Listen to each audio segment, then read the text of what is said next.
Welcome to our first video for 2021.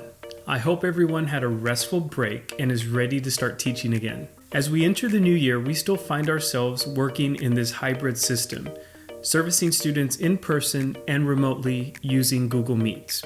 Now, entering the 2021 school year, our campus now has access to two built-in features for Google Meets: breakout rooms and polls.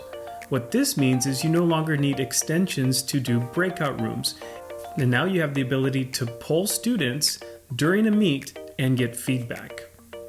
In this video, we're going to explore how you can get started using these features.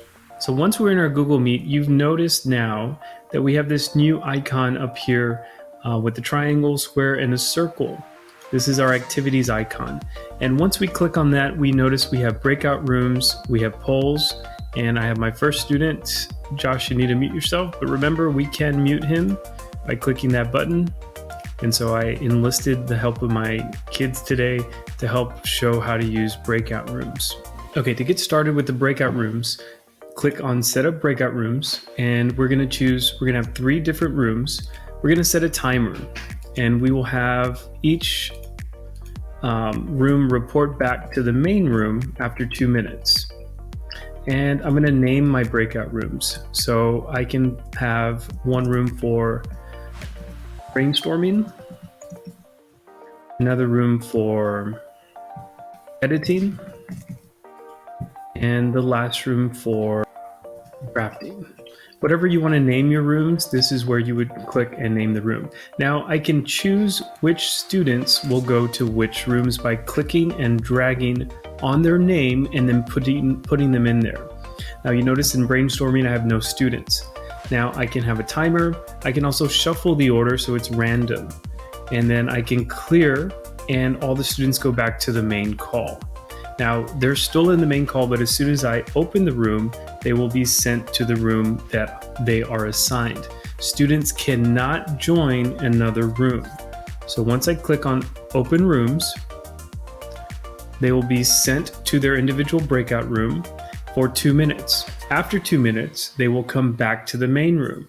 Now, if you notice at the top, I have this bar.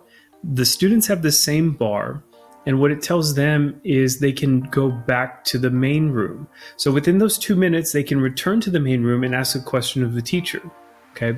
Now, teachers can also join the different rooms by clicking on Join Brainstorming. So now I'm in the brainstorming room with Caleb. How's it going, Caleb? Good. Okay, I can also join the editing room, and I can check in on my student here. Joshua, how's it going? Good. Got a thumbs up? Thumbs up. Okay. And so in that regard, you can monitor your students. After the 2 minutes, we can go back to the main room. And so the next thing we're going to do is we're going to look at the poll feature. So we're going to go to polls, and I can start a poll. And I'm going to ask, do you like the weather? And option 1 could be yes, and option 2 can be no. Now again, it does give you options to add more than one question. So again, you could do a multiple choice question over something that you just covered. It would give them the opportunity to answer quite quickly. So I'm going to launch this question, and let's see what the students pick. Do you like the weather today? And it's live. We notice that we have this live icon here. So the poll is open for the students to participate. So if you boys could go ahead and answer the question.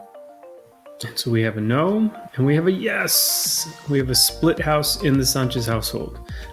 So let's go ahead and end the poll. And now we have 2 votes, and the teacher can see exactly what the results of that poll was. I can create another poll, so I can ask another question. So this is a good way to get immediate feedback from the student. So now that you know how to use breakout rooms and polls, I look forward to hearing your feedback. Let me know what worked and what didn't work. And if you have any questions, send me an email.